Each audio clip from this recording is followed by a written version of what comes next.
everyone. So today I'm going to be talking about how I can make everyone digitally empowered and how we can use social media as an advocacy tool. So a little bit about the Digital Sherpa. We are doing this in partnership with the Patient Empowerment Network, which is a program that helps older cancer patients and their families become tech savvy through digital skills. Overview for today, we'll go through the basic social media setup and safety, and we'll kind of go through the importance of supportive online community for patients and caregivers. So I'm going to share a video that is going to tell you a little bit about the Patient Sherpa. Sure. While it can strike even the very young, the largest group to be afflicted with cancer are those 65 and older, and depending on the type of cancer, it can spread quickly. For the 14 million Americans who are currently living with cancer, time is of the essence. Information alerting them to symptoms and early detection practices is vital, and knowledge of the most recent successful cancer treatments indispensable. Unfortunately, many might never become aware of this knowledge and information because the channels to acquire it are unknown and unfamiliar. For many Americans 65 and older, the internet, with its blogs, mobile apps, and social networking sites, comprises a digital terrain that is often confusing, overwhelming, and extremely difficult to navigate. But there's hope, even a solution. It's a program that places our tech-savvy youth from local colleges and universities in direct contact with our older cancer patients. It's called the Digital Sherpa Program, and it will open the door to a whole new world of good, up-to-the-minute, usable knowledge for today's patients and their families. Getting together is a big, big boost, really. I mean, it's nice to know how to get to those programs, Facebook, and that's, again, bringing in the age difference. They're going to be able to tell you everything, how to work everything, and already I've learned how to do Twitter. You gain a lot from this one experience. I mean, I spent like a total of 2 hours with her, and I feel like I've known her for longer than just 2 hours. So it's a great experience. I thought there would be a barrier gap between us, but there wasn't, and that was really nice and refreshing. As we were working, I would think of things. Oh, I want to know this. Oh, can you show me this? The quality of life that comes from both people, because even before we got into the technology, we first were talking about each other. I was very comfortable, very much at ease. She was a gem, really. This is program. It's wonderful. Almost everyone's life will be touched in some way by cancer.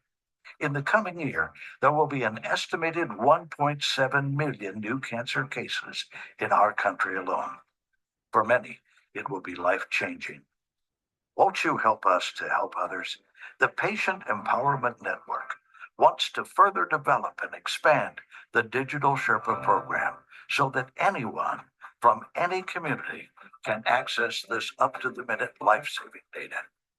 For more about the Digital Sherpa program, please go to our website, www.digitalsherpaprogram.org. Because where there is knowledge, there are choices. And where there are choices, there is hope. So getting started with social media, I'm sure everyone's heard of Facebook. So this is just the steps how to set up a Facebook account. You would go to facebook.com, create an account. You would verify your profile by confirming it through your email, or now you can do it through your phone number. You can then personalize your account by adding photos and other details that you want to share, setting up your profile. So you want to add a photo, you want to write a bio, share your interests, and make connections. So this video is just going to go through how people can get started with social media. The program is made possible with the support and collaboration of Pfizer Oncology. Welcome back. In the last video, Quincy and I discussed how an online support community can help you. We also reviewed certain social media networks and terms that are used online. Remember, you can like a post that you agree with, and hashtags help you easily find related information. Now we're going to show you how to create a social media account and connect with others. Let's begin with how to set up a Facebook account. Luckily, it's a simple process with only a few steps. Go to facebook.com and fill out the Create an Account form. Then you'll need to verify that your profile is you by confirming it via your email account. As you are prompted throughout the remaining steps of your setup, you'll have the opportunity to set up privacy and security settings. To start, we recommend setting your information to private. You can always adjust your privacy settings by clicking on the arrow on the top right of the Facebook screen and selecting Settings, then Privacy. Once you've taken these steps, you'll be up and running. You can then personalize your account, adding photos and other details that you want to share. It's important to remember that what you post online becomes your digital footprint and doesn't disappear. Be thoughtful about what you choose to share. You can share as much or as little information about yourself that you would like. Here's how my Facebook page looks. I like to use it to share pictures, articles, and updates about my life with my network. To find family and friends, you can use the Find Friends tool, which will connect you to people in your address book automatically, if you give your permission. You can also search for people individually using the search bar. Once you've connected with your friends and loved ones, you can branch out and find resources to follow. For instance, if you want to follow the Patient Empowerment Network's Facebook page, you would search for it using the search bar. Then you can like their page. That way you will be updated as they post information. You can also find a Facebook group that is focused on your type of cancer or supporting cancer patients. Some are private, meaning you will need to be approved to join, while others are open to everyone. Once you are in a group, you will be able to see posts and stories shared by other patients and caregivers. You can choose to share your information or not. It's okay to read and not share. It's totally up to you. Updates and activity of the friends, family, groups, and organizations that you have liked will appear on your timeline or feed. Thanks, Quincy. This may seem like a lot to understand and absorb, but once you have used social media a few times, it will be second nature. And you can always rewatch these videos to refresh your memory on what we discussed. If you need in-person support, it also may be helpful to have a friend or family member help you as you are setting up these accounts. Or check your local library for classes or other resources they offer to help you get up and running online. What's great is that once you have a Facebook account, you can actually use it to create an Instagram account, which is mostly for sharing photos and videos. Creating a Twitter profile is also very straightforward. Like Facebook and Instagram, once you have an account, you can use the search tool to find people and organizations to follow. We mentioned hashtags in the last video. You can use hashtags to find people you may want to follow on social media. For instance, searching on hashtag breast cancer in any social media account will help you find resources and people who are posting information on this topic. Remember, while connecting with other patients and sharing stories online can be a positive experience, be sure to check with your doctor about any medical advice you read. Okay, let's review steps that will get you started on social media. Set up a profile on the network of your choice and find people and resources to follow. Join an online support group or Facebook group to connect with other patients. Follow an advocacy group related to your condition on Twitter. Find hashtags related to your condition. This should give you a good start to connecting with people on social media and creating a support community. We know we've covered a lot. As you get started with your own social media profile, remember you can always come back to watch this video to catch anything you may have missed. In the next video, we'll move on to putting your mobile devices, like your smartphone and tablet, to work for you and your health. See you there. Privacy and security on social media. To start, the video covered a lot about privacy and how you should start with being private, because if you leave it public, anyone can find anything about you. Remember that what you post online does become your digital footprint. It doesn't disappear. Anything posted online stays online. If you receive a follow or friend request from someone you don't know, you can choose not to accept it. Be careful about what personal information you are sharing online. Avoid clicking any suspicious links. It just goes through the benefits of support groups. So Support groups can help you connect with individuals facing similar health journeys and help you access advice, resources, or emotional support. So this video is going to go through how you can form and connect with people through a support group community. Of Pfizer Oncology. Hello again. In the last video, we've walked you through how you can get online using a browser and some websites that may be helpful and informative, including an explanation of the web addresses ending in .gov, .org, and .com. Now Quincy and I are going to explain how to join an online community that can help support you along the way. For those people who haven't heard the term before, an online support community is a group of people who share information, stories, support, and resources virtually. Why should you connect with other patients online? For many patients and caregivers, joining an online support community makes them feel less alone, and the option of connecting virtually can sometimes allow people to communicate more honestly and openly. You can also connect with your support community on social media platforms, such as Facebook, Instagram, and Twitter. These platforms can be accessed on your computer and via your mobile devices using an app. What's an app? App is short for application and gives you access to online tools in a more user-friendly way. We'll talk more about apps in depth in videos 5 and 6. You've probably heard of them all, so which one is right for you? I'll explain the basics about the most popular social networks. Facebook is the largest social media platform and is used to connect and communicate with family and friends. Facebook groups are focused on a particular topic. Twitter allows people to send quick updates to their followers. Many medical experts and organizations have Twitter accounts to share their information and services. You can use Instagram to share photos and videos with your network. YouTube houses and distributes videos of all types, including educational information about health.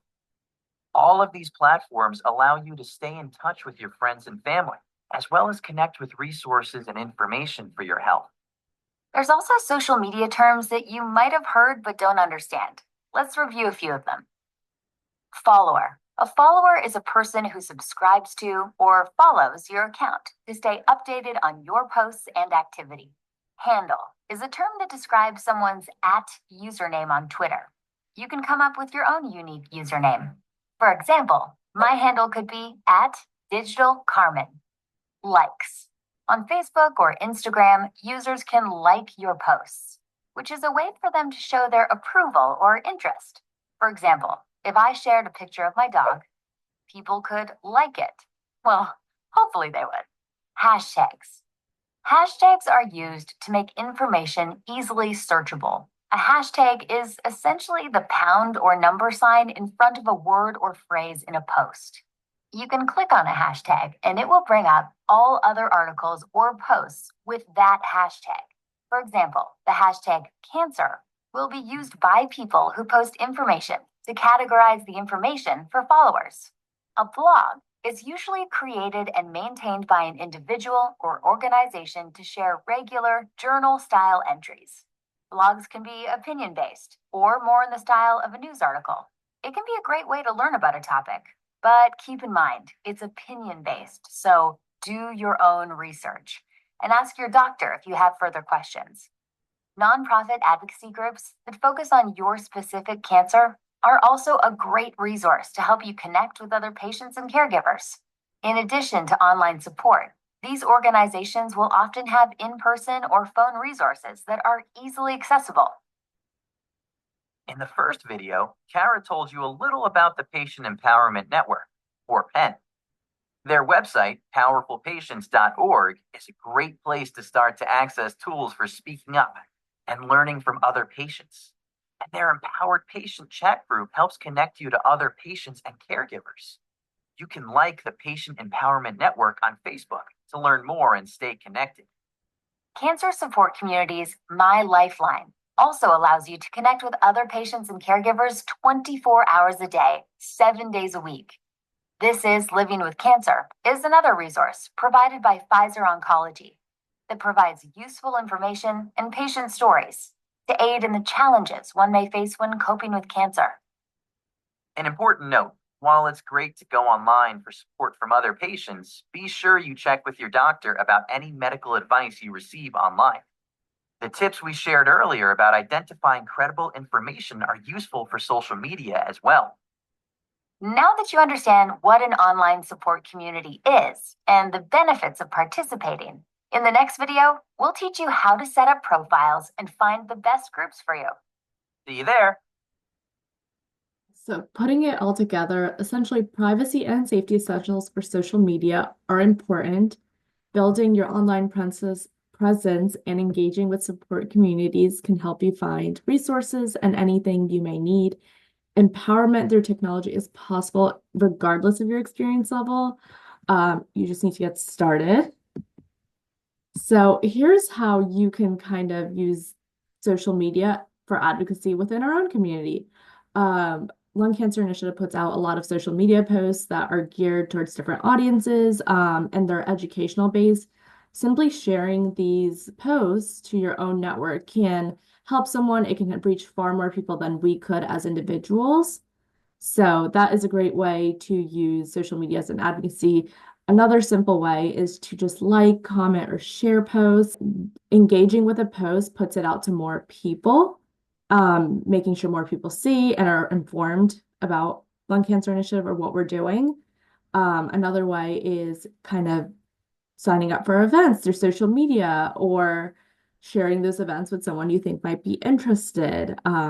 There's so many ways to use social media as an advocacy tool. You can post these things to support groups, as they were saying, any support groups you're part of or any support groups you may join.